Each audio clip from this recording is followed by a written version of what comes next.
L'histoire commence alors que le groupe d'un héros combat un roi démon. Le roi est féroce, mais les héros parviennent à le maintenir en place avec de la magie. Le démon déclenche une puissante attaque, mais elle est bloquée par la barrière du mage. La bête continue de lancer des attaques dévastatrices, mais chacune est contrée par les héros.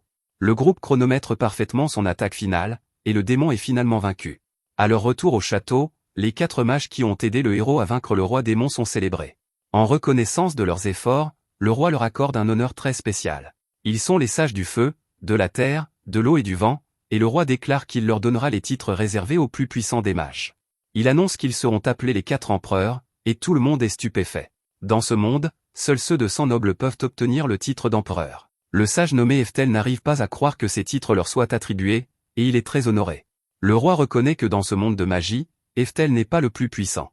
Cependant, il a gagné un grand titre, et désormais, il sera connu sous le nom d'empereur de la foudre. Les autres sages reçoivent également leur titre, et tout le monde les applaudit. Alors que tous acclament, Eftel ne peut s'empêcher d'être ému.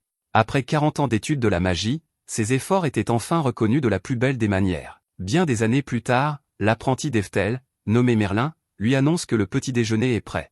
Eftel attend la journée avec impatience car elle sera remplie d'entraînement. Plus tard ce jour-là, Eftel entraîne ses élèves et les félicite pour leur bon travail. Un élève laisse tomber le rocher sur sa tête en essayant de maintenir un sort, et Eftel rappelle aux élèves de rester concentrés. S'ils ne peuvent pas se concentrer, ils ne pourront pas maintenir leur cercle magique tout en récitant l'incantation. Eftel finit par leur dire de relâcher le sort, et il est clair que les élèves sont épuisés. Il leur dit qu'il est temps d'essayer à nouveau les sorts de niveau 4, mais Merlin dit qu'il devrait se reposer. Eftel est pris au dépourvu par son inquiétude pour lui, mais il l'assure qu'il va bien. Un retour en arrière révèle qu'Eftel a trouvé Merlin après une catastrophe. Sa mère était un démon qui a perdu la vie en étant prise dans la bataille des héros contre le roi démon. Eftel est sûr que Merlin ne s'en souvient pas, mais il a mis fin à la vie de tant de membres de son clan. Il ne peut qu'éprouver de la culpabilité, d'autant plus qu'elle s'inquiète autant pour lui. Eftel passe outre pour rappeler aux élèves comment utiliser les sorts de niveau 4. Merlin veut avec empressement qu'il lui enseigne les sorts de niveau 6, mais les autres élèves font remarquer que c'est trop tôt. Eftel dit que Merlin est aussi fougueuse que toujours, et elle lui rappelle que c'est parce qu'elle est la meilleure élève de l'empereur de la foudre. Eftel ne répond pas lorsqu'on l'appelle ainsi, et il se demande simplement pourquoi Merlin est si pressé. Il lui rappelle que les fondamentaux sont importants, c'est pourquoi ils doivent s'entraîner à la concentration. Merlin dit avec urgence qu'elle doit se dépêcher de devenir plus forte, mais elle s'arrête avant de révéler pourquoi. Un peu plus tard, nous voyons ce qui motive réellement Merlin. Elle se tient devant une forêt dangereuse et se dit qu'elle ne doit pas avoir peur. Merlin est terrifié alors qu'elle entre dans la forêt, mais elle s'incite à continuer d'avancer. Finalement, elle arrive à une grotte et se dit qu'elle doit vaincre le monstre qui vit à l'intérieur. Ce sera la seule façon pour elle de pouvoir véritablement se dire la meilleure élève de l'empereur de la foudre. Une fois qu'elle le sera devenue, elle pourra enseigner à tous afin qu'Eftel n'ait plus à le faire. Tout ce que Merlin veut, c'est qu'Eftel puisse enfin se détendre et se reposer. Malheureusement, les choses ne se passent pas si bien, car quelques instants plus tard, nous voyons Merlin courir pour sauver sa vie. Elle est poursuivie par la bête de la grotte, et elle n'arrive pas à croire que la magie de niveau 4 n'ait pas fonctionné contre elle. Ses attaques n'ont rien fait, elle n'a donc plus qu'une seule option. Elle se tourne vers le monstre et commence une incantation. Alors qu'elle prépare son attaque, elle se rappelle de se concentrer, comme Eftel le lui a appris. Ce n'est pas facile car elle prépare un sort de niveau 6 et le monstre s'approche rapidement. Elle est sur le point d'être attaquée, alors elle libère le sort. Elle est ravie de voir que le sort a fonctionné, mais cela ne dure pas longtemps. Le monstre est tout simplement trop puissant et il l'attaque. Merlin est en grand danger alors que la bête s'approche d'elle et se prépare à mettre fin à ses jours. À ce moment-là, Merlin est soulagée lorsqu'elle voit qu'Eftel est arrivée pour l'aider. Malheureusement, il gronde Merlin en lui rappelant qu'il lui avait dit de rester loin de cette forêt. Merlin s'excuse, et Eftel lui dit d'écouter attentivement. Il fait remarquer qu'elle a le plus grand potentiel parmi tous ses élèves, mais qu'elle est trop pressée. Il explique que le pouvoir que l'on s'empresse de maîtriser n'est pas un véritable pouvoir. À cet instant, Merlin est horrifié alors que le monstre se prépare à attaquer de nouveau. Eftel ne fait même pas face à la bête, étant simplement contrarié d'avoir été interrompu dans son cours. D'un simple mouvement de poignet, Eftel déclenche un sort de niveau 10. Les dégâts consument une grande partie de la forêt, et Merlin regarde, émerveillé. Ensuite, Merlin s'émerveille de la force d'Eftel. Eftel lui dit qu'elle a assez étudié pour aujourd'hui, et il la renvoie. Malheureusement, il s'effondre par terre et crache du sang. Eftel maudit sa maladie, et il réalise que Merlin vient de le voir s'effondrer. Merlin révèle que ce n'est pas la première fois, et elle sait qu'il est malade. Elle révèle que c'est pour cela qu'elle voulait apprendre aussi vite que possible, pour pouvoir l'aider. Eftel est stupéfait car Merlin a travaillé si dur, et c'était pour lui. Merlin insiste sur le fait qu'il doit prendre soin de lui, donc il devrait se reposer autant que possible. Malheureusement, Eftel fait remarquer qu'il n'a plus beaucoup de temps, donc il n'a pas de temps à perdre à se reposer. Merlin ne comprend pas pourquoi il continue à s'entraîner à la magie alors qu'il est si malade. Eftel explique simplement qu'il veut former les élèves talentueux qui viendront après lui, tout comme Merlin. Il poursuit en disant qu'il fut un temps où il voulait être le plus fort du monde. Chaque mage veut être le plus grand de tous les temps, et il ne faisait pas exception. Malheureusement, il a fini par réaliser qu'il n'atteindrait jamais ce rêve. Merlin n'arrive pas à croire ce qu'elle entend car elle sait à quel point il est fort. Elle dit que l'empereur de la foudre est le plus fort de tous, et elle fait remarquer que même aujourd'hui, il a utilisé un sort de niveau 10 sans effort. Eftel le reconnaît, mais cela ne suffit toujours pas comparé aux jeunes mages et à leur talent. Eftel sait qu'il ne peut pas rivaliser. Même lors du combat contre le roi démon, il avait du mal alors qu'il était le plus âgé d'entre eux. Le lendemain, l'un des élèves d'Eftel arrive avec une nouvelle urgente. Il révèle que l'empereur de la flamme a terminé sa théorie sur l'aptitude magique. Eftel est stupéfait et il examine les détails. Il n'arrive pas à croire ce qu'il lit car la découverte de l'aptitude magique d'une personne a longtemps été considérée comme impossible. Eftel est émerveillé en lisant comment cela se fait réellement. Comme il l'avait toujours soupçonné, l'empereur de la flamme s'avère être un génie. L'élève d'Eftel se demande ce qu'il va faire, alors Eftel dit qu'il devrait essayer. Il rassemble ses élèves et fait les préparatifs pour découvrir quelles sont leurs aptitudes magiques. La première étape consiste à placer un seul cheveu du sujet dans une fiole. Celui-ci est immergé dans une eau magique spéciale traitée pour chaque élément. Merlin est la première à être testée, et les élèves sont étonnés lorsque son cheveu réagit avec l'eau magique. Les fioles bleues et vertes brillent, alors ils se demandent ce que cela signifie. Selon le document de l'empereur de la flamme, la force de la lumière et la profondeur de la couleur indiquent un rang entre eux et S. Quant au résultat de Merlin, le vert et le bleu brillent intensément et sont colorés. Cela signifie qu'elle a une aptitude de rang S à la fois pour l'eau et le vent. Les autres éprouvettes sont rouges et marron, ce qui signifie que son feu est de rang C et sa terre de rang B. Tous les élèves sont émerveillés, mais Eftel remarque que cela ne semble pas signifier grand-chose pour Merlin. Cependant, il l'a élevée depuis qu'elle était bébé, donc il sait ce que cela signifie.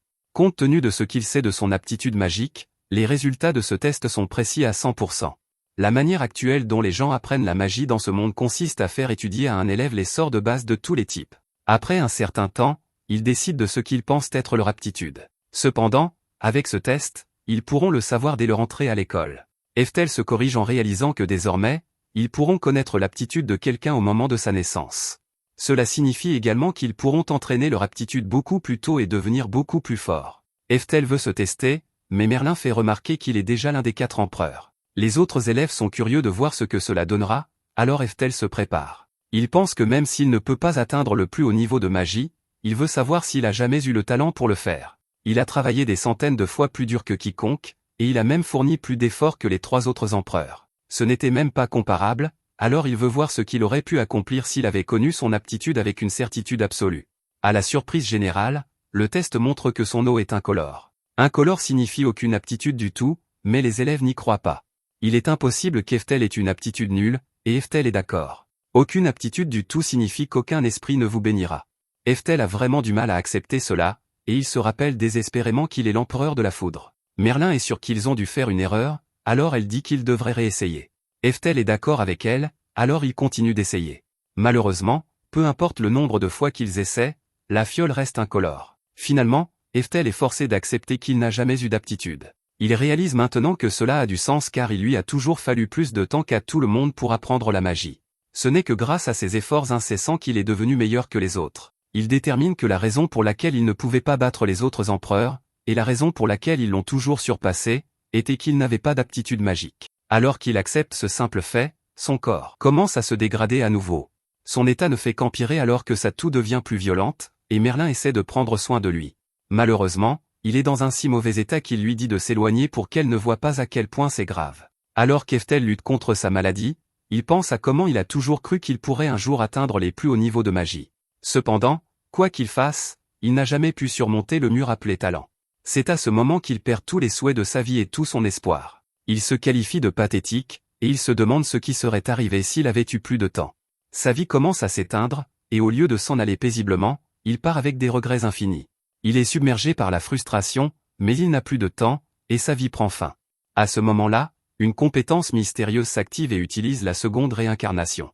Eftel se retrouve dans un endroit lumineux, et il ne se souvient de rien. La dernière fois qu'il était ici, c'était il y a 50 ans, et il ne se souvient pas qu'il possède la compétence de réincarnation. Une déesse apparaît devant lui, et il se souvient que c'est ici qu'il l'a rencontrée pour la première fois. C'était après qu'il eut mis fin à sa première vie dans un monde différent du précédent. La déesse le salue et lui rappelle ce qui s'est passé. La compétence d'Eftel, appelée indomptable, lui donne le pouvoir de travailler vers son objectif sans jamais abandonner. Eftel est surpris, mais cela explique pourquoi il n'a jamais pu renoncer à quoi que ce soit. La déesse déclare maintenant qu'il est temps pour la seconde réincarnation d'Eftel. Comme la dernière fois, il peut choisir 2 compétences de départ bonus. Elle lui propose quelques options, mais Eftel les refuse toutes. Il explique qu'il possède encore toutes les connaissances magiques qu'il a acquises au cours de 2 vies. S'il obtient juste le temps de fournir plus d'efforts pour s'améliorer, alors c'est tout ce dont il a besoin. La déesse est surprise, mais elle comprend parfaitement. Eftel est monté au rang des 4 empereurs, même s'il n'avait pas d'aptitude. Ce n'était pas seulement grâce à sa compétence seule, c'était grâce à la force de sa volonté. Eftel est prêt, alors la déesse le réincarne pour une seconde fois. Un peu plus tard, Eftel se réveille et se retrouve dans un nouveau corps, et un tas de souvenirs lui reviennent. Alors qu'il se regarde dans un miroir, il se rappelle qu'il est Eftel, l'empereur de la foudre. À ce moment, sa mère arrive pour lui dire que le petit déjeuner est prêt. Pendant qu'il mange, Eftel réfléchit à sa situation. Grâce à la compétence seconde réincarnation que la déesse lui a donnée, Eftel est maintenant dans sa 3e vie. Depuis qu'il a eu 4 ans, les souvenirs de l'ancien Eftel ont commencé à revenir. Il déclare que cette fois-ci, il va véritablement maîtriser la magie. Heureusement, ce qu'il vient de se rappeler ce matin, c'était comment préparer l'eau pour le test d'aptitude magique. Eftel ne veut pas perdre de temps, alors il va se tester. Malheureusement, comme il s'y attendait, l'eau est à nouveau incolore. Cela signifie qu'il est très probable qu'il atteindra ses limites lorsqu'il apprendra les sorts de niveau 10, comme la dernière fois. À ce moment-là, un dragon terrifiant géant apparaît de nulle part, et Eftel remarque qu'il a des yeux cramoisis. Cela indique clairement que quelqu'un a dû le mettre en colère. Le dragon est poursuivi par des chevaliers, et Eftel réalise que la capitale est en danger. Eftel se précipite après lui, mais il s'arrête en se rappelant quelque chose. Il aurait pu aider à combattre cette bête lorsqu'il était à son apogée, mais maintenant il n'a que 4 ans. Eftel pense que s'il avait su que cela arriverait, il serait né dans un corps capable d'utiliser la magie. Il est complètement impuissant maintenant, et il ne peut que se souvenir du vieux sort qu'il a créé. C'était son propre sort original de niveau 10. À cet instant, alors qu'il pense à ce sort, il s'active sans avertissement. Le cercle magique est immense et déclenche une puissante attaque de foudre. Le sort frappe le dragon terrifiant et le décime complètement. Eftel regarde, choqué, car il ne comprend pas comment il vient de vaincre la bête. Les chevaliers sont encore plus confus et se demandent si le dragon a été frappé par la foudre. Eftel regarde sa main avec stupéfaction alors qu'il réalise ce qui se passe, il vient de renaître dans ce monde en étant capable d'utiliser les capacités magiques de l'apogée de son ancienne vie, même s'il n'a que 4 ans. Un peu plus tard, Eftel réfléchit à sa situation actuelle. Cela fait 3 ans que son moi passé s'est réincarné dans ce corps, et il a mené beaucoup de recherches. Ce qu'il a appris, c'est que le monde dans lequel il se trouve maintenant est le même que celui qu'il habitait, mais 400 ans plus tard. Le lendemain matin, un homme arrive chez Eftel. La mère d'Eftel le remercie d'être venu, et il lui dit de ne pas s'en faire. Eftel nous explique qu'il vit seul avec sa mère et que l'homme qui vient d'arriver pour lui donner de l'argent pour leurs dépenses est son frère Frasier. Frasier demande si Eftel va bien et il est surpris de voir qu'il étudie un livre aussi difficile à son jeune âge. Eftel dit qu'il trouve les livres vraiment intéressants, alors Frasier promet de lui apporter quelques livres en cadeau la prochaine fois. La mère d'Eftel dit qu'on voit bien de qui Eftel tient, parce qu'il aime tant lire, et Frasier est d'accord. Frasier ne pense pas qu'Eftel puisse comprendre ce que disent les livres parce qu'il est encore si jeune, mais il ne doute pas qu'Eftel les maîtrisera bientôt. Frasier dit que leur père sera très content, alors Eftel se demande quand il pourra enfin rencontrer son père. Frasier s'excuse parce que leur père est occupé et qu'il a du mal à trouver du temps. Eftel nous explique tristement qu'il n'a jamais rencontré son père. Son père est le duc Orcote et c'est une personne importante dans le domaine de la magie au royaume d'Azul. Il est un descendant de l'ancien moi d'Eftel, alors Eftel est curieux de savoir à quoi il ressemble. Malheureusement, la mère d'Eftel n'a aucune aptitude magique, alors l'épouse du duc et ses autres maîtresses ne l'apprécient pas beaucoup.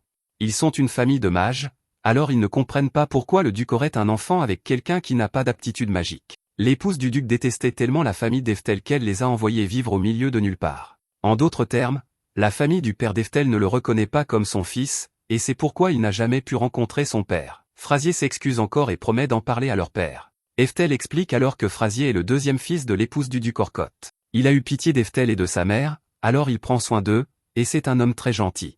Eftel pense ensuite que, quoi qu'il se passe autour de lui, il s'en moque tant qu'il peut étudier la magie à nouveau.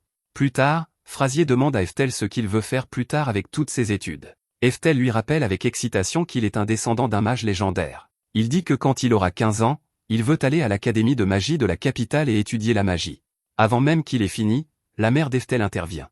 Elle fait remarquer qu'Eftel est comme elle, car il n'a pas d'aptitude magique. Eftel révèle qu'à cette époque, les tests d'aptitude magique sont courants, donc son manque d'aptitude est déjà connu de tous. La mère d'Eftel dit qu'elle pense à faire apprendre l'escrime à Eftel et à l'envoyer plutôt à l'école militaire. Frazier trouve que c'est une excellente idée, et il révèle qu'il a été diplômé de l'école militaire major de sa promotion. Il admet qu'au début, il n'a choisi cela que parce qu'il était jeune et qu'il voulait se rebeller contre le fait d'appartenir à une famille de magiciens. Cependant, au final, il pense que c'était le bon choix. Les épéistes magiques sont rares, donc l'armée prend vraiment soin de vous.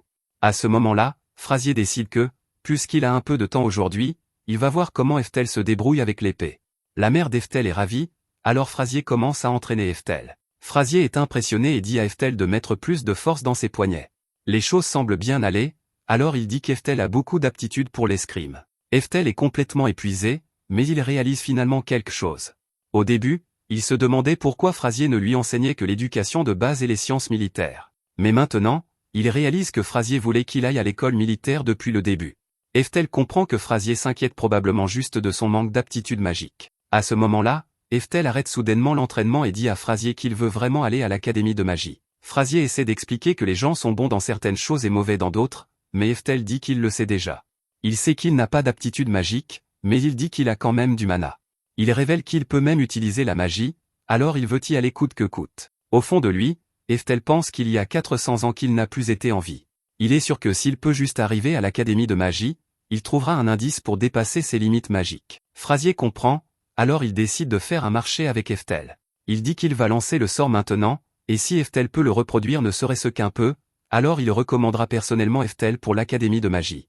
Eftel est ravi et remercie Frazier. Au fond de lui, cependant, Frazier s'excuse auprès d'Eftel car il sait que ce qu'il fait est un peu cruel. Il s'attend à ce qu'Eftel échoue et il se sent vraiment mal. Il espère seulement que cela aidera Eftel à voir la réalité et à comprendre ses limites. Frazier dit à Eftel de regarder attentivement et il commence une longue incantation.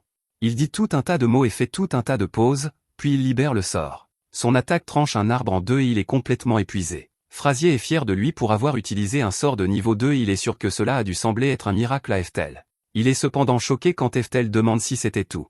Eftel n'est pas du tout impressionné et Frazier n'en croit pas ses oreilles. Il explique immédiatement qu'utiliser de la magie de ce niveau demande beaucoup d'efforts. Avant qu'il ait fini, Eftel libère le même sort en une fraction de seconde. Le vent autour de son attaque surprend Frazier, mais il est encore plus choqué par ce qu'il voit. L'attaque d'Eftel a enlevé un énorme morceau de la forêt, et Frazier n'arrive pas à croire qu'un enfant de 7 ans ait pu utiliser une telle magie. Ce qui est encore plus choquant, c'est qu'il l'a fait instantanément, sans incantation. Seul un sage qui s'est entraîné pendant des décennies devrait pouvoir faire cela, et aucun enfant de 7 ans ne pourrait jamais le faire. Il demande à Eftel ce qu'il a fait et Eftel s'excuse rapidement. Il se souvient qu'il était censé juste copier le sort, mais cela s'est retrouvé plus proche d'un niveau 4. Frazier est hors de lui car le niveau 4 est une magie ultra avancée. Cela déroute Eftel parce qu'il a toujours considéré le niveau 4 comme une magie moindre. Frazier exige de savoir comment Eftel peut utiliser une magie aussi avancée et Eftel a du mal à trouver une réponse. Il ne peut pas révéler qu'il a été réincarné, alors il doit trouver autre chose. Il dit simplement qu'il ne peut pas vraiment expliquer pourquoi, il adapte juste les connaissances et le pouvoir magique qu'il a acquis par ses études à son corps et à son cerveau. Eftel admet alors avec désinvolture que la vérité est qu'il peut en fait faire de la magie jusqu'au niveau 10. C'en est trop pour Frazier, car le niveau 10 est une technologie perdue, et il s'évanouit. Eftel essaie de réveiller son frère, mais en vain. Il pense qu'il n'a jamais laissé personne dans cette vie le voir utiliser la magie auparavant. Cependant, d'après la réaction de Frazier, il comprend que quelque chose ne va pas. À ce moment-là, il se souvient que quand il a vaincu le dragon, tout le monde a qualifié sa magie de miracle et a dit qu'un dieu les avait sauvés. Eftel réalise rapidement que quelque chose ne tourne pas rond à cette époque. Pendant que Frazier se remet, Eftel lit quelques livres sur les niveaux magiques, et tout s'éclaire enfin pour lui. Il ne sait pas ce qui s'est passé au cours de ces 400 dernières années, mais il semble que la culture magique ait beaucoup décliné depuis son époque. Ce qui était autrefois une magie ultra avancée est maintenant considéré comme une technologie perdue et lancer des sorts sans incantation n'est plus courant non plus. Cela explique pourquoi Frazier s'est évanoui, alors Eftel décide qu'il devrait s'excuser auprès de lui. À ce moment-là, Frazier se réveille et il est toujours sous le choc qu'un enfant de 7 ans lance des sorts sans incantation. Eftel a décidé de brouiller les pistes, alors il raconte à Frazier une histoire complètement différente.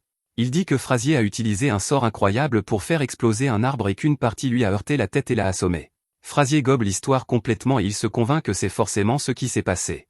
À partir de ce moment, Eftel décida qu'il étudierait la magie en secret. Il décida aussi de jouer le jeu avec Frazier concernant l'école militaire, au moins pour un temps. Frazier continue d'entraîner Eftel à l'épée et il doit lui rappeler de garder les yeux sur son adversaire. Eftel s'avoue à lui-même qu'il ne veut pas vraiment aller à l'école militaire. Cependant, il pense que sa compétence indomptable de sa vie passée a peut-être déformé sa personnalité car plus il est vaincu, plus il se met en colère. Cela le pousse à redemander à Frazier un round de plus, encore et encore, chaque jour. Frazier est toujours heureux d'obliger, alors leur entraînement dure éternellement. Quand Eftel a 10 ans, il commence à penser qu'il veut devenir plus fort dans les arts martiaux d'une manière qui va au-delà de la simple magie. Il détruit complètement une bûche qui tombe et il en est venu à réaliser qu'utiliser une épée est en fait très amusant. Aussi, il pense que le titre de plus fort épéiste magique serait plutôt cool. À ce stade, Frazier lui apprend à se battre 3 fois par semaine. À ce moment-là, Frazier annonce qu'aujourd'hui, ils vont faire quelque chose d'un peu différent et avoir une leçon spéciale. Il révèle qu'il a fait venir un entraîneur spécial pour enseigner à Eftel à sa place. Un homme massif arrive et il demande si Eftel est le gamin dont Frazier lui a parlé. Frazier confirme que c'est lui et Eftel est intimidé par la carrure de ce grand type. Frazier le présente comme Monsieur Moria, l'ancien commandant des chevaliers du royaume d'Azul. Eftel se présente, mais Moria lui dit juste de l'attaquer quand il sera prêt. Il laissera même Eftel porter le premier coup, alors Frazier lui souhaite bonne chance. Eftel l'a bien entendu, mais il ne trouve aucune ouverture du tout.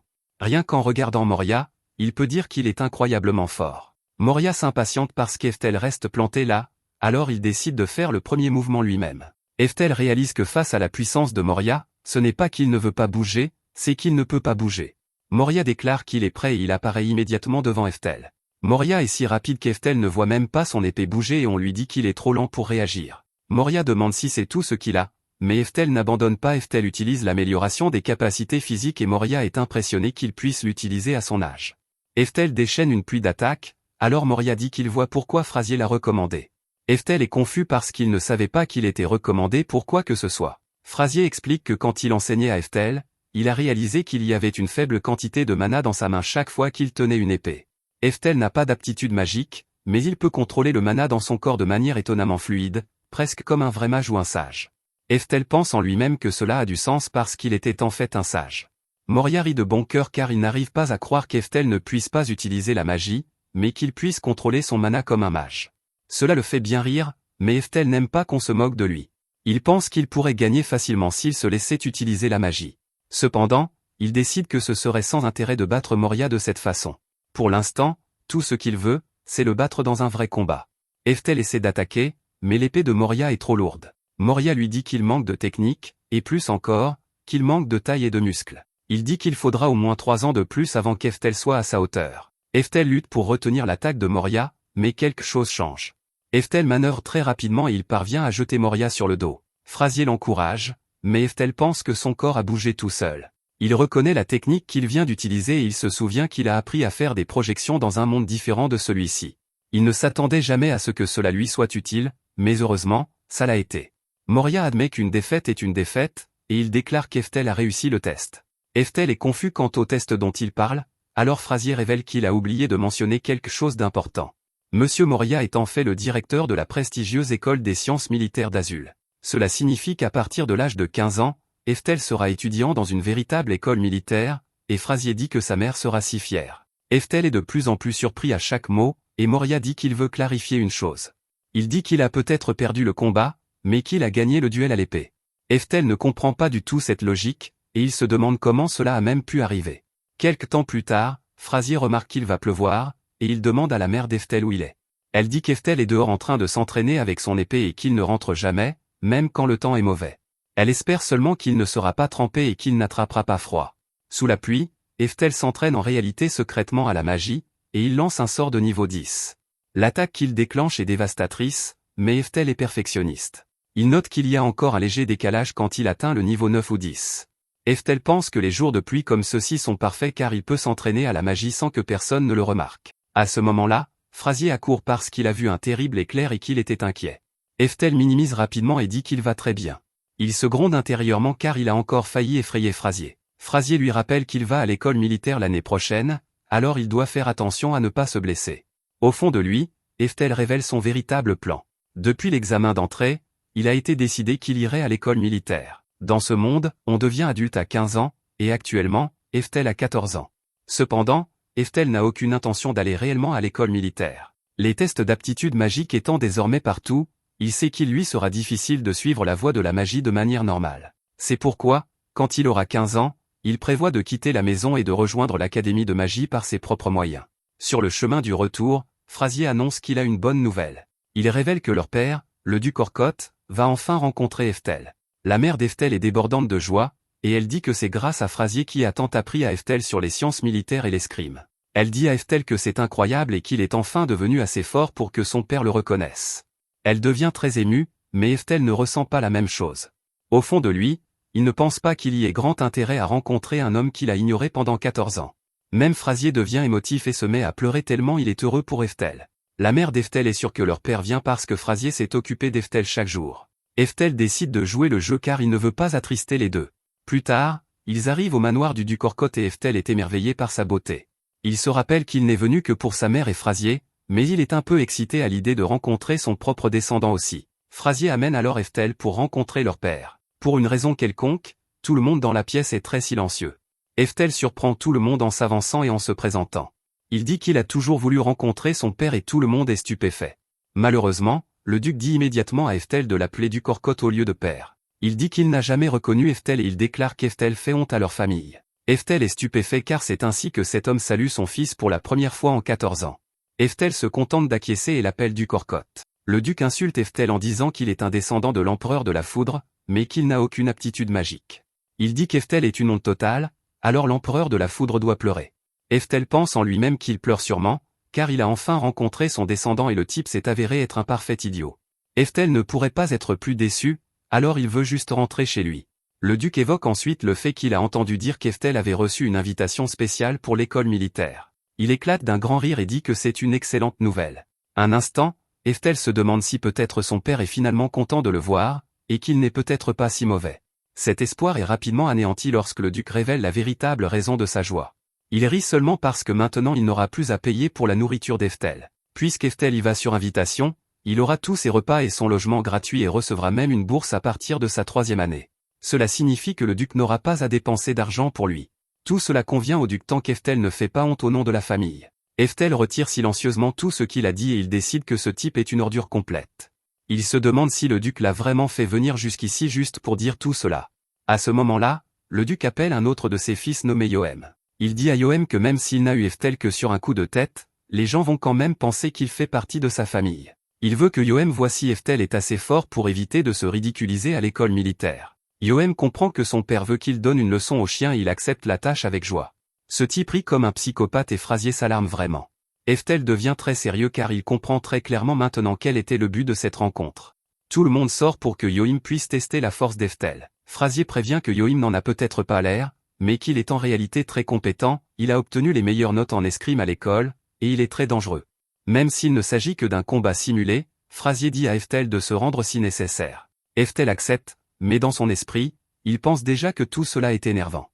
Yohem nargue notre héros alors que le combat est sur le point de commencer, en disant que c'est sa dernière chance de s'enfuir. Yohem est cependant pris au dépourvu quand Eftel dit qu'il ne partira pas. Yohem abandonne alors l'épée, qui est bien plus lourde que les armes d'entraînement normales. Il explique qu'on l'appelle une épée en bois dur, et qu'il ne les utilise pas habituellement. Il dit qu'un coup solide avec cette épée pourrait briser des os ou même enfoncer un crâne. Yohem est sûr qu'Eftel sait ce que cela signifie, mais en réalité, il ne le sait pas. Yohem explique qu'en tant que fils aîné de la vraie famille, il donnera une vraie leçon à Eftel et à sa sotte de mère. Eftel est évidemment contrarié par cela, et Yohem ne fait qu'empirer les choses. Il explique que personne dans la famille ne les aime, et que la mère d'Eftel a supplié leur père de donner naissance à Eftel, ni l'un ni l'autre n'ont d'aptitude magique, et ils font honte à toute la famille. Yohem aimerait mettre fin à la vie de la mère d'Eftel, mais il devra se contenter de tuer Eftel à la place. Il permet à Eftel d'attaquer le premier, mais notre héros est figé sur place. Yohem se demande s'il pleure, mais Eftel est en réalité furieux, il est incroyablement déçu car ses descendants sont le pire genre de personnes. Yohem insulte la mère d'Eftel une dernière fois de la manière la plus dégoûtante, et Eftel en a assez. Eftel submerge instantanément son adversaire avec ses frappes, et Yohem peut à peine bloquer les attaques. Eftel est vraiment déçu maintenant, et il se demande si Yohem sait même se servir d'une épée. Yohem finit par célébrer lorsqu'il bloque une frappe lourde, mais Eftel n'a pas fini. Eftel utilise le renforcement physique, et il ajoute une tonne de pression à son attaque. Yohem est horrifié, et il se demande si c'est vraiment le même gamin d'il y a un instant. Il n'a aucun espoir de se défendre contre cette attaque, et tout le monde est stupéfait quand Eftel le repousse. Eftel le bête si sévèrement que Yoim se retrouve impuissant au sol. Le combat est terminé, mais Eftel se soucie plus d'envoyer un message, et il dit à Yoim qu'il ne dira cela qu'une seule fois, si Yoim insulte encore sa mère, il mettra fin à sa vie. Eftel change de ton après avoir laissé Yoim inconscient, et il dit à sa mère qu'il est temps de rentrer à la maison. Même sa mère doit se demander si c'est vraiment le même Eftel qu'elle connaît, et Eftel l'assure que c'est le cas. Quant à son père, Eftel n'oublie pas de le remercier pour l'invitation. Le duc est terrifié maintenant, alors il souhaite simplement à Eftel d'aller à l'école militaire l'année suivante. Après un certain temps, Eftel pense à comment il pensait que le camp du duc Orko se vengerait d'une manière ou d'une autre, cela fait 2 semaines, et rien ne s'est passé, alors Eftel et sa mère profitent de leur vie paisible. Juste à ce moment-là, Frasier arrive soudainement chez eux en portant un bébé avec lui. Eftel se demande ce qui se passe, et un regard dans le passé révèle ce qui s'est passé. Au château, Frasier a annoncé à la garde royale que les chevaliers sacrés et l'armée d'Azula partaient au combat, cela signifiait que, pendant leur absence, c'était à eux de défendre la capitale. La situation était si dangereuse que Frasier a dit qu'il devrait faire venir des enfants de l'école militaire pour protéger la ville. Frasier a expliqué à son bras droit que la faction du ministre prévoit d'assassiner le prince pendant que leurs forces principales sont parties. C'est alors qu'un garde l'a informé urgemment que des barbares attaquaient la capitale. Il n'avait plus de temps, alors Frasier a dit qu'il devait mettre le prince en sécurité quelque part. Frasier explique maintenant à Eftel que c'est arrivé si soudainement, et que la maison d'Eftel était le seul endroit sur auquel il pouvait penser. Eftel comprend rapidement la situation politique derrière cette dangereuse crise de succession royale, le deuxième fils de l'ancien roi était plus talentueux que le premier, il est donc devenu le roi actuel, pendant ce temps, le fils aîné est devenu le ministre de la couronne. Le deuxième fils n'avait pas d'héritier mâle, alors l'aîné a supposé que son fils hériterait du trône. Malheureusement pour lui, le deuxième fils, qui est le roi actuel, a eu un fils à lui, et cela a tout changé. Le fils du roi serait bien sûr l'héritier du trône, ce qui a contrarié le ministre. Maintenant, la faction du ministre veut mettre fin à la vie du bébé prince afin qu'il puisse être complètement retiré de la succession. Eftel ne peut que se demander comment des barbares ont pu entrer dans la capitale alors que leur défense était déjà renforcée. Frasier admet qu'il croit que le duc est derrière tout cela, si le trône change de main, alors le duc Orko sera celui qui bénéficiera le plus en termes de statut et de pouvoir. Il est difficile de savoir à qui ils peuvent faire confiance, alors Eftel se demande ce qui va se passer maintenant. Frasier dit que, puisqu'ils ne peuvent pas retourner dans la capitale, ils devront traverser la frontière pour mettre le prince en sécurité avec leur armée principale. Frasier se prépare à partir, mais Eftel choque tout le monde lorsqu'il arrive à la porte en tenue complète, il exige qu'il le laisse venir, et sa mère est inquiète. Le bras droit de Frasier, nommé Moria, est content car plus ils sont dead, mieux c'est. Eftel se souvient comment Azul a soutenu les héros contre le roi démon dans sa vie antérieure, à cause de cette dette, il se sent responsable de protéger ce pays des traîtres. Par-dessus tout, il refuse de laisser son père et ses hommes s'en tirer. Après avoir fait tout cela, Eftel part pour ce voyage, et il s'excuse auprès de sa mère de l'inquiéter. Finalement, le groupe traverse la forêt de Nil vers la frontière. Cependant, Eftel remarque que la forêt est étrangement silencieuse, et qu'il n'y a d'animaux nulle part. Juste alors, ils entendent un bruit tonitruant, et Frasier ne sait pas ce qui se passe, tout ce qu'il sait, c'est que rester ici serait insensé, alors il se dépêche vers la sortie de la forêt. Ils courent aussi vite qu'ils le peuvent jusqu'à ce que la lisière de la forêt soit en vue. Malheureusement, une fois qu'ils atteignent la lisière, Frasier doit dire aux autres de s'arrêter. Le groupe est horrifié de voir un piège massif les attendant, c'est la chose la plus terrifiante que Frasier ait jamais vue, car la division de mages personnels du duc Orko bloque le chemin devant eux. Cette armée est massive, et même le duc Orko est ici. Il est clair que nos héros ne peuvent pas avancer, alors Moria se demande s'ils devraient faire demi-tour. Malheureusement, Eftel fait remarquer que le chemin derrière eux est couvert de flammes. Frasier réalise que le bruit qu'ils ont entendu plus tôt était l'ennemi mettant le feu à la forêt, leur objectif était de les faire sortir, alors Moria se demande s'ils pourront vraiment mettre le prince en sécurité. Les choses s'annoncent très mal, car il y a un incendie derrière eux et toute la division de mages devant eux, ils n'ont nulle part où fuir, alors Frasier dit qu'il va essayer de parler à son père. Moria sait que cela ne signifiera que sa mort, mais Frasier dit qu'ils n'ont pas d'autre choix. Frasier sort de la forêt et dit à tout le monde qu'il est désarmé, il veut qu'Orko arrête ce qu'il fait afin qu'il puisse résoudre cela par le dialogue. Yoim se demande ce que son père veut faire, alors le duc dit qu'il va parler à Frasier. Frasier est incroyablement soulagé de voir que son père est ouvert à la discussion, alors il se précipite vers lui, il suppose que son père comprend ce qu'il essaie de dire, et il ne pourrait pas être plus heureux. Orko dit qu'il comprend, mais Frasier découvre rapidement que ce n'est pas ce qu'il veut dire. Orko place une arme sur la poitrine de Frasier, et il dit que ce qu'il comprend vraiment, c'est que Frasier est sur son chemin. Frasier est horrifié, et son père active l'arme, il crie d'agonie alors que l'attaque le submerge, et Eftel n'arrive pas à croire qu'Orko l'a piégé. Frasier s'effondre, et Orko rit comme un fou, il déclare qu'il est temps de tout brûler, et ses mages commencent un rituel. Moria n'arrive pas à croire ce qu'il voit, car ce rituel est le sort le plus puissant portant le nom de l'un des légendaires 4 empereurs, c'est un sort de niveau 6 appelé Eftel, et il faut une armée de mages pour l'activer. Moria doit empêcher Eftel de secourir Frazier, car c'est bien trop dangereux. Ce sort est déchaîné, et tout dans la zone environnante est couvert de flammes. Orko ne pourrait pas être plus satisfait, mais notre héros regarde avec terreur alors qu'il ne peut que prononcer le nom de Frazier. Frazier essayait seulement de protéger un bébé, alors Eftel ne comprend pas pourquoi sa vie a dû se terminer ainsi. Une rage qu'Eftel n'a jamais ressentie auparavant grandit en lui, et il déclare que le duc regrettera ce qu'il vient de faire. Moria se demande si Eftel va bien, car il y a quelque chose de différent chez lui, Eftel a une colère terrifiante dans les yeux, et il annonce qu'il va apprendre à l'ennemi ce qu'est la vraie magie. Moria essaie d'empêcher Eftel d'aller au danger, mais il est trop tard. Eftel avance et utilise un sort de niveau 9 appelé Cosetti. Moria n'arrive pas à croire ses yeux quand ce sort gèle toute la forêt en un clin d'œil, même toute l'armée de mages est stupéfaite alors que la glace s'approche rapidement d'eux. Yohim appelle cela un sort d'une puissance insondable, et il ne comprend pas ce qui se passe. Orko regarde le champ de glace gelé, et Eftel continue son approche. Eftel pense qu'à cette époque du monde, une magie aussi puissante a été oubliée, ses ennemis devant lui n'ont probablement jamais entendu parler de quiconque lançant un tel sort. Eftel admet également que la magie de l'eau n'est même pas sa spécialité, c'est pourquoi il est déçu que cette gigantesque armée de mages n'ait pas pu l'arrêter. Il est contrarié car il pensait qu'il aurait appris à ses fils à utiliser la magie et à se battre. Quant à Orko, il ne réalise que maintenant qu'Eftel est venu avec Frazier, alors il dit à ses mages de montrer à l'ennemi la terreur d'une division magique. Les mages utilisent un sort de niveau 5 appelé flèche d'explosion, et ils déchaînent un barrage complet, des flèches de feu couvrent le ciel et s'abattent sur Eftel. Orko ne pourrait pas être plus satisfait alors que des explosions remplissent tout le champ, il célèbre sa victoire, mais ils sont tous rapidement horrifiés lorsqu'ils voient qu'Eftel est toujours debout. Il a une tonne de cercles magiques devant lui, et ils n'arrivent pas à croire qu'ils aient pensé que cette attaque suffirait à l'abattre. Les mages perdent la tête, car ils ne comprennent pas comment Eftel a survécu à l'impact direct. Eftel explique qu'il existe une chose appelée un cercle de défense magique toujours actif. Orko en a assez, alors il dit à sa division magique de frapper Eftel avec leur attaque la plus puissante, il prépare leur attaque de niveau 6 appelée Eftel et utilise son rayon concentré. C'est une attaque de foudre, et elle est utilisée à pleine puissance. Alors que l'attaque s'approche, Eftel dit que c'est insultant que son nom soit utilisé pour quelque chose comme ça, Eftel utilise immédiatement son sort de niveau 7 appelé garde magique extra, et il bloque leur attaque la plus puissante facilement. Les mages sont sans voix, car Eftel a annulé un sort magique légendaire sans grand effort, il l'appelle un monstre, et Eftel dit qu'ils sont vraiment pathétiques. Eftel démontre alors sa vitesse insensée alors qu'il se précipite directement dans l'armée de mages, il les taille en pièces, et il pense à quel point il est content que Frazier ait pris le temps de l'entraîner.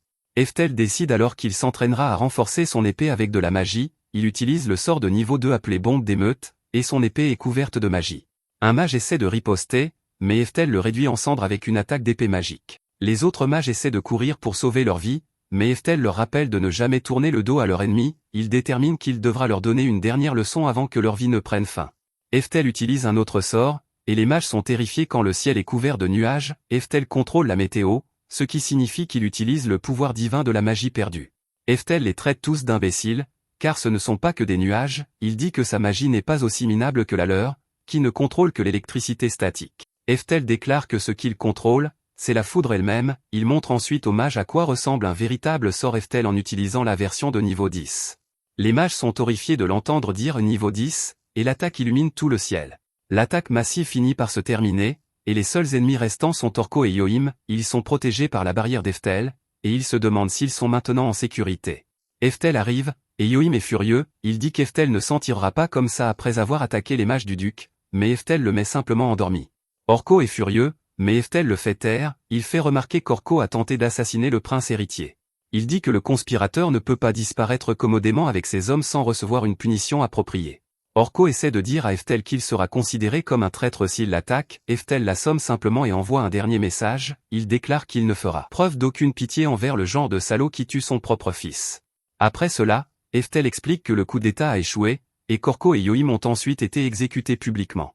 Un peu plus tard, nous voyons que Frazier a réussi à survivre d'une manière ou d'une autre, il s'avère qu'un collier de famille précieux est ce qui a fini par lui sauver la vie. Eftel reconnaît le collier, appelé la garde d'Oberon, comme un objet de sa vie antérieure, cela signifie que le vieux trésor de l'empereur de la foudre a sauvé Frazier 400 ans plus tard. Eftel est juste content que Frazier aille bien, alors il va lui faire un câlin. Eftel nous explique ensuite que, parce que Frazier a risqué sa vie pour protéger le prince, La famille a été autorisée à conserver son titre. Aussi, après l'exécution d'Orko, Frasier est devenu le nouveau chef de la maison. Plus tard, Eftel montre enfin à Frasier et Moria davantage de sa véritable force. Il utilise un fléau maléfique de niveau 7 et le combine avec la mauvaise herbe du chaos de niveau 7. Les dégâts sont immenses, et les gars n'arrivent pas à croire qu'Eftel ait utilisé 2 sorts de niveau 7 à la suite. Frasier se demande si c'est là le véritable pouvoir d'Eftel, et Eftel s'excuse de l'avoir caché. Il hésite à expliquer la raison de tant de secrets, mais Moria lui dit qu'il n'a pas besoin d'expliquer. Avec une telle puissance, Moria est sûr qu'Eftel a quelques secrets. Eftel pense à comment ils n'en ont aucune idée, et il n'y a aucun moyen qu'il puisse leur dire qu'il a été réincarné. Quant à son pouvoir massif, le groupe dit que cela restera un secret. Ils conviennent également qu'il serait préférable qu'Eftel n'utilise pas ce pouvoir insensé en présence d'autres personnes, car le monde entier sombrerait dans le chaos si quelqu'un le voyait. Frasier se demande ensuite ce qu'Eftel va faire après tout ce qui s'est passé. Eftel dit simplement qu'il veut toujours aller à l'école de magie et devenir plus fort. Moria est choqué, car Eftel a déjà plus de pouvoir que quiconque n'en aurait besoin. Eftel explique qu'il veut devenir encore plus fort dans un endroit entièrement équipé pour cela. Frasier est impressionné par la détermination de notre héros, et Moria déclare qu'il aidera Eftel à s'entraîner jusqu'à son départ. Il fait remarquer qu'être habile avec une épée est toujours une bonne chose, et Eftel est d'accord. Notre héros pense à comment il fait un autre pas majeur vers la véritable maîtrise de la magie. Un peu plus tard, Eftel fête ses 15 ans et il se prépare à quitter sa maison. Sa mère lui dit qu'il est désormais un adulte, et qu'il peut maintenant choisir sa propre voie. Elle prend soin de lui rappeler qu'il sera toujours le bienvenu à la maison, quand il le voudra. Elle se met à sangloter de façon incontrôlable, et elle se précipite pour étreindre notre héros. Eftel remercie sa mère de l'avoir élevé durant les 15 dernières années. Moria se met également à pleurer, mais il jure qu'il a juste de la poussière dans les yeux. Tout le monde fait un signe d'adieu à notre héros, et Frasier lui dit de ne pas oublier son entraînement à l'épée. Eftel s'incline respectueusement devant eux et les remercie pour tout ce qu'ils ont fait. Il se promet à lui-même que cette fois-ci, il dépassera les limites de son talent. Il refuse de cesser d'avancer jusqu'à ce qu'il atteigne les plus hauts niveaux de la magie. Quelque temps plus tard, Eftel s'arrête dans une maison de thé pendant son voyage vers l'école. À l'intérieur, il remarque un mage arrogant nommé Edwards qui parle avec condescendance à un professeur royal. Le professeur est extrêmement reconnaissant d'avoir Edwards ici parce que c'est un mage célèbre connu sous le nom de Flamme Folle. Cet endroit est perdu dans la campagne, donc il ne voit jamais personne comme lui. Le professeur espère juste qu'Edwards enseignera à ses élèves ce qu'est la vraie magie. Malheureusement, Edwards est un parfait crétin, et il dit au professeur de ne pas lui adresser la parole sans permission. Il espère que le professeur comprend la différence de valeur entre une seule seconde de sa vie et celle de tous les autres. Le professeur s'excuse abondamment, mais Eftel ne peut que penser à quel point Edwards est un crétin égocentrique. Pour rendre son propos encore plus clair, Edwards rappelle au professeur que même s'il n'a que 20 ans, il est devenu un aventurier de rang A. Cela attire l'attention d'Eftel car c'est tout un exploit. Edwards continue d'insulter le professeur en soulignant qu'il a 50 ans et qu'il n'est toujours que de rang C. Il dit que le plus grand talent du professeur est d'enseigner la magie à des gamins au milieu de nulle part. Il le traite d'ordure pour avoir osé lui parler pendant qu'il lisait. Le professeur s'excuse à nouveau car il doit dire quelque chose à Edwards. Il explique que ses élèves ont préparé un banquet pour accueillir Edwards, et ils aimeraient qu'il vienne. Malheureusement, Edwards décline de manière grossière. Il explique qu'aujourd'hui est une soirée spéciale pour lui et la fille démon à ses côtés. Il montre la marque d'esclave qui est sur la fille et dit que c'est aujourd'hui qu'elle va s'apposer définitivement sur son corps. Ces marques fonctionnent de telle sorte que si une intrigue est développée avant que la marque ne soit apposée, cela peut ruiner le sort. Eftel est dégoûté parce qu'Edwards a acheté cette fille pour une seule raison, et maintenant le temps pendant lequel il n'a pas pu développer d'intrigue avec elle est terminé. Eftel est tellement écœuré par cela qu'il en a presque vomi. Il ne peut s'empêcher de penser à comment Merlin aurait fini de la même manière s'il ne l'avait pas recueilli. À ce moment-là, un villageois avertit tout le monde avec urgence qu'un ORC géant est apparu. Eftel se précipite sur les lieux et se demande ce qu'il devrait faire. Tout le monde panique parce qu'aucun aventurier par ici, à la campagne, ne pourrait faire face à une bête aussi puissante. Le professeur dit à tout le monde de se calmer parce qu'Edwards de la Flamme Folle est là. Il explique qu'Edwards est un aventurier de classe A, alors tout le monde dit qu'ils sont sauvés. Edwards lui dit qu'un ORC géant est un monstre de haut rang B. Cependant, pour un aventurier de classe A comme lui, cette pitoyable bête n'est pas à craindre. Tout le monde l'admire, et Eftel pense que même 400 ans dans le futur, les aventuriers de rang A sont encore idolâtrés. Edwards interpelle la bête, et il dit à tout le monde qu'il va leur montrer ce qu'est la vraie magie. Il explique que ce n'est pas quelque chose que l'on voit à la campagne, alors tout le monde s'excite. Edwards commence son incantation et utilise un flamme sacrée de niveau 4. Il frappe la bête et tout le monde célèbre. Edwards déclare que le sort imparable de niveau 4 est sa magie la plus puissante. Il dit que vous n'avez pas l'habitude de voir cela gratuitement, alors tout le monde l'admire encore plus. Malheureusement pour lui, Eftel réalise qu'il y a un problème après l'avoir entendu dire niveau 4. Juste à ce moment-là, pour une raison quelconque, tous les villageois deviennent terrifiés. Edward se demande ce qui ne va pas, et il se retourne pour constater que l'ORC est totalement indemne. Il est horrifié parce que son sort le plus puissant n'a rien fait. L'ORC s'approche de lui, et il réalise quelque chose de terrifiant, il s'avère que cette bête est le type d'ORC le plus puissant, appelé Berserker. Edwards pense qu'un sort de niveau 4 pourrait battre un ORC géant, mais pas un Berserker. Il sait qu'il n'a aucun moyen de battre cette chose, alors il s'enfuit pour sauver sa vie. Les villageois se demandent ce qu'il fait, mais il passe simplement à côté d'eux en courant.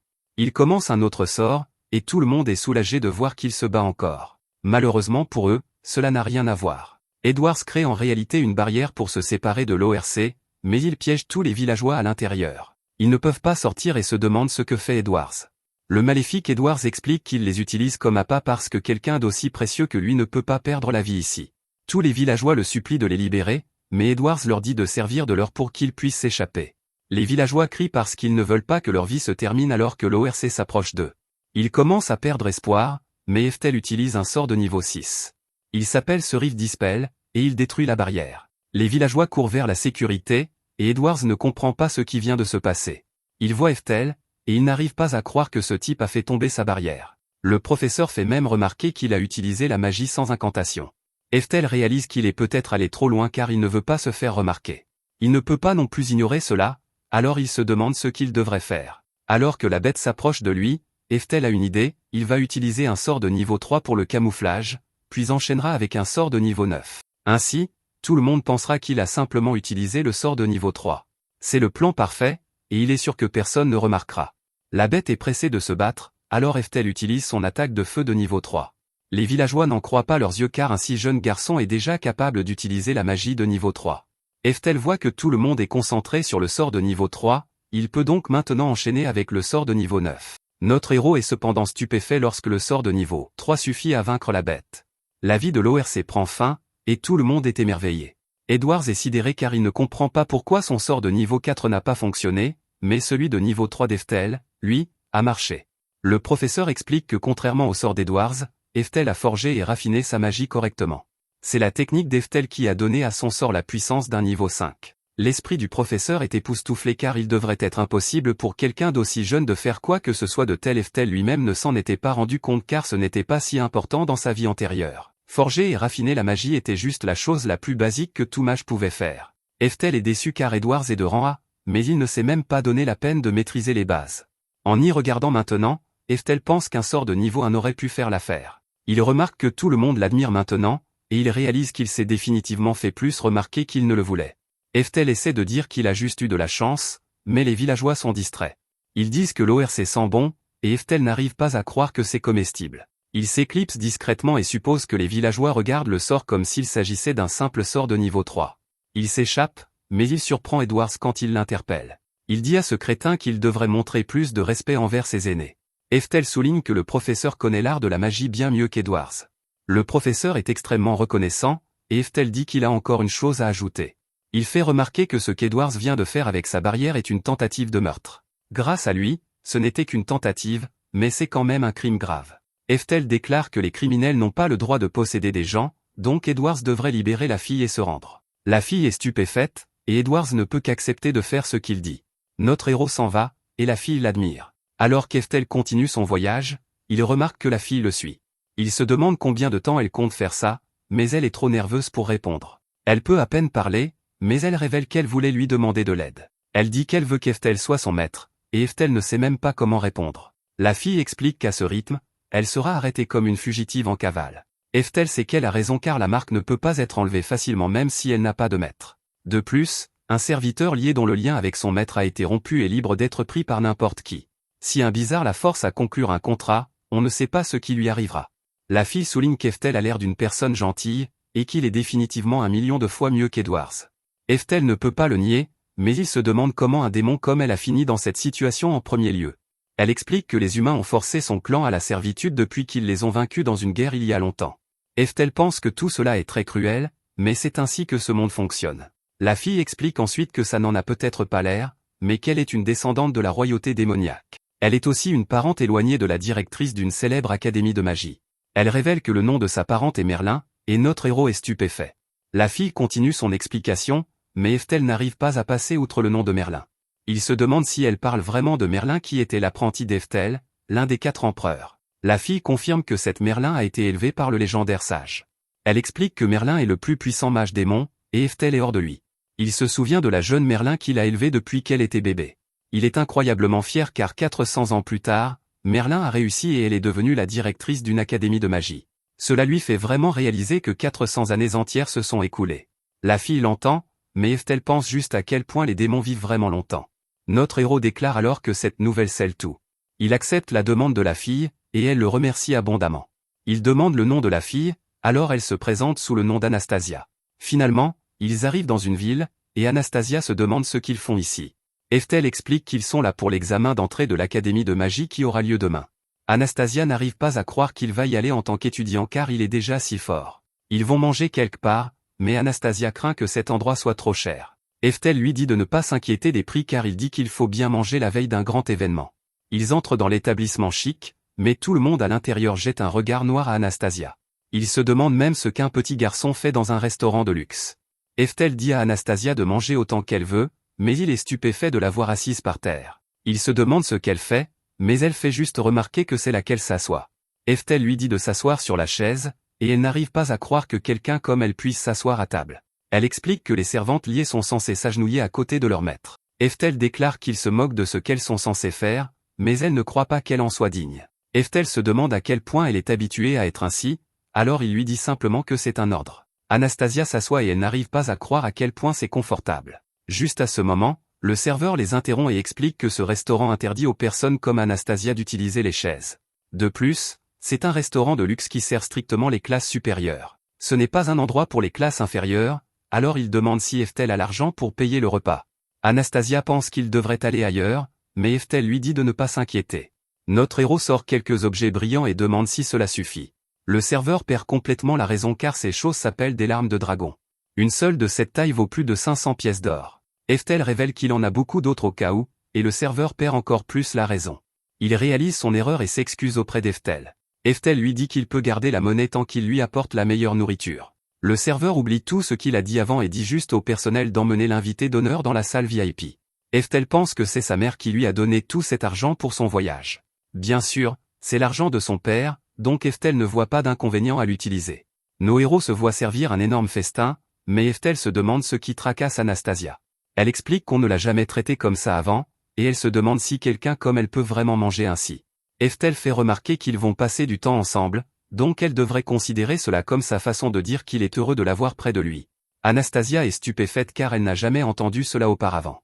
Eftel dit ensuite qu'il est sûr qu'elle a beaucoup souffert, alors il veut qu'elle se souvienne d'une chose, s'il la maltraite accidentellement, il veut qu'elle sache qu'il est normal qu'elle se mette en colère. Anastasia n'arrive même pas à comprendre cela, alors elle réalise quelque chose, elle n'a eu aucun droit pendant si longtemps qu'elle a probablement oublié ce que signifie même être en colère. Il explique simplement que quand quelque chose la contrarie, il est normal de le dire. Anastasia n'arrive pas à croire ce qu'elle entend, mais elle accepte de le faire. Pendant qu'ils dégustent leur repas, Eftel dit qu'il devrait s'entraîner.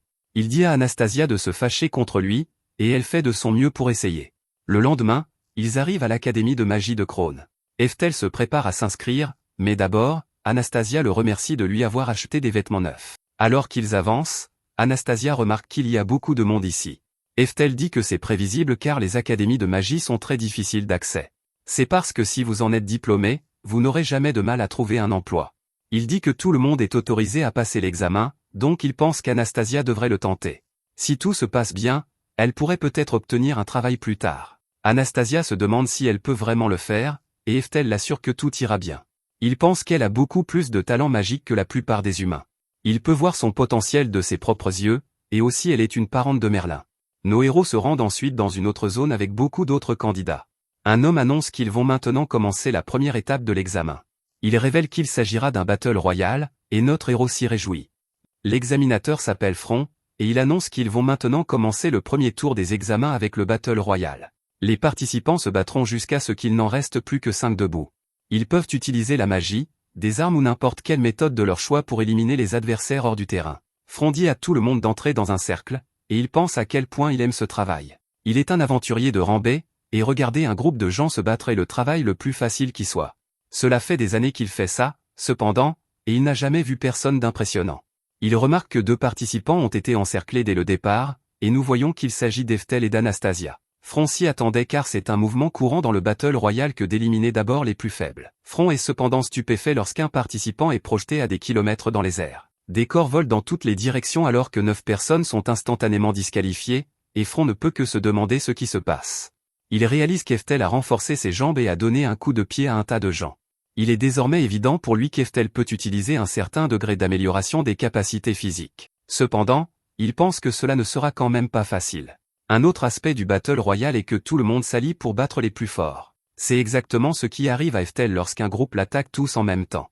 Anastasia utilise le sort de vent de niveau 3 et vient à sa défense. Front est stupéfait car 16 personnes ont été éliminées en un clin d'œil. 16 autres prennent leur place, et le Battle Royale continue. Tout le monde se demande ce qui se passe car ce sort qu'Anastasia vient d'utiliser n'est pas un sort qu'un étudiant candidat devrait être capable de lancer. Anastasia panique et se demande si elle n'est pas allée trop loin. Eftel dit que ça va et, comme il le pensait, elle a vraiment du talent. Cependant, il se demande si elle ne peut pas lancer de sort sans incantation. Front rit de bon cœur en déterminant que notre héros ne connaît même pas les bases de la magie. Anastasia dit à Eftel que tout le monde a besoin d'une incantation pour lancer un sort. Eftel dit que ce n'est pas vrai et lui dit que c'est une perte de temps. Les incantations rendent impossible le lancement de plusieurs sorts en même temps, et il fait une démonstration sans incantation. Front perd la raison car Eftel vient d'utiliser 4 sorts de niveau 4 simultanés. Les autres participants sont tout aussi choqués, mais il est trop tard pour eux. Eftel active les sorts, et cela envoie tout le monde voler hors du cercle. Anastasia et Front sont tous deux stupéfaits car Eftel vient d'éliminer tout le monde. Plus de 580 participants ont été disqualifiés par Eftel, alors Front ne peut que dire à nos héros qu'ils ont réussi le premier test.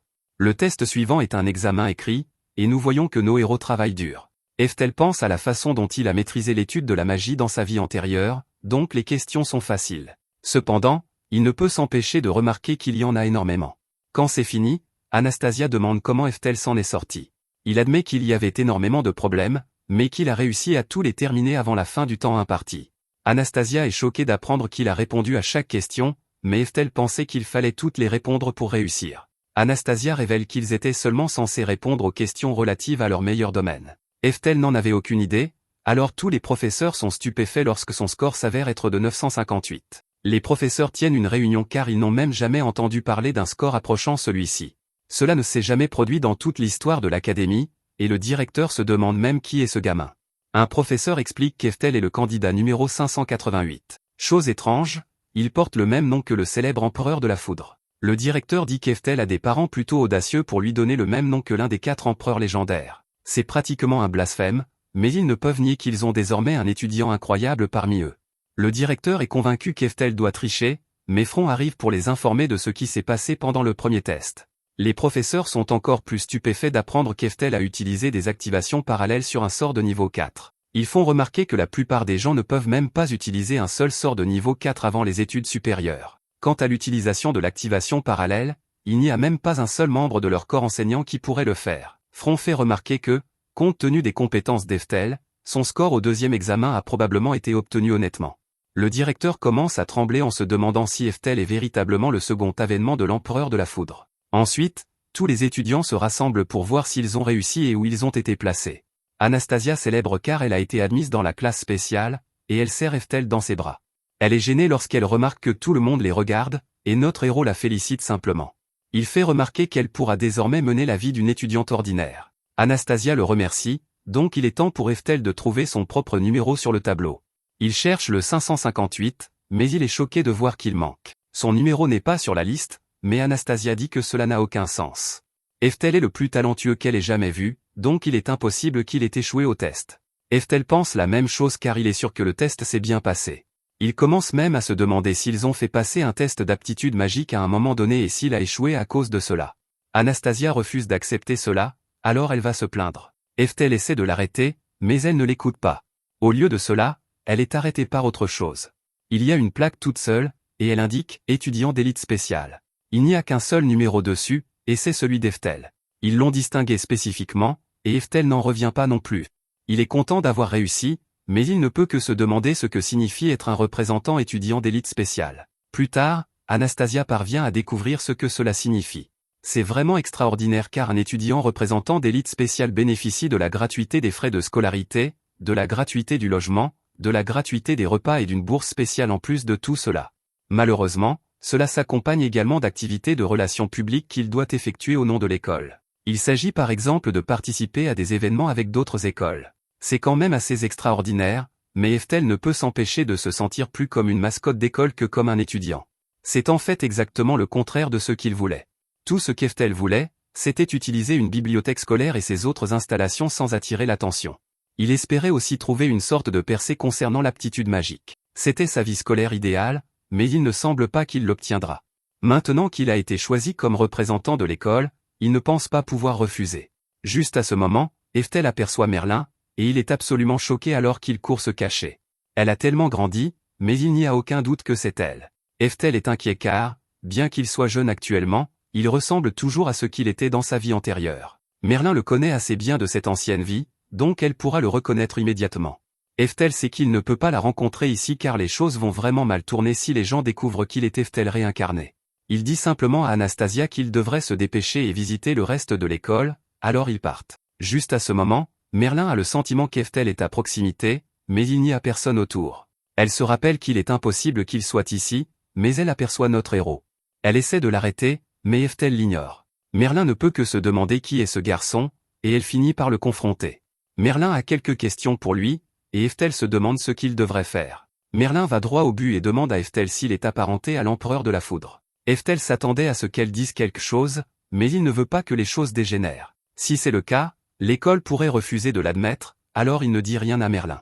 Il fait semblant de ne pas savoir de quoi elle parle et part manger avec Anastasia. Au déjeuner, Anastasia révèle qu'elle n'a même pas reconnu Merlin, qui est sa parente. Elle est gênée d'avouer qu'elle ne l'a jamais rencontré auparavant. Cependant, elle sait que Merlin est une fille du roi démon. Ses proches lui ont dit que le chef de leur clan il y a 10 générations était un roi démon. 10 générations, c'est très long, donc Eftel réalise qu'Anastasia est à peine apparentée à Merlin. Cela explique pourquoi elle ne se ressemble pas beaucoup. Pourtant, Eftel ne comprend pas pourquoi Merlin est ici. Elle est censée diriger l'académie de magie d'Altena, et c'est assez loin.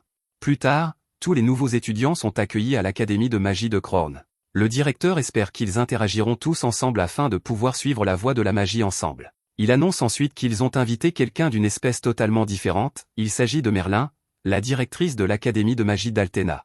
Tout le monde est émerveillé et réalise qu'elle est simplement là en tant qu'invitée. Merlin se présente comme une compagne de voyage sur la voie de la magie. Elle commence son discours en souhaitant la bienvenue aux étudiants, donc Eftel est soulagée. Il craignait qu'elle ne finisse par être professeure ici, mais ce n'est pas le cas. Juste à ce moment, le nom d'Eftel est appelé pour faire un discours puisqu'il est un représentant étudiant d'élite spéciale. Merlin est stupéfaite d'entendre son nom, et alors qu'Eftel se tient devant tout le monde, il réalise à quel point les choses vont mal tourner car Merlin sera désormais vraiment suspicieuse à son sujet après avoir entendu son nom. Même les étudiants chuchotent à son sujet puisqu'il est l'étudiant spécial qui a obtenu le score le plus élevé jamais enregistré à l'examen écrit. Il parle de la façon dont il a éliminé tout le monde lors du premier test, et Eftel espère juste que Merlin n'entend pas.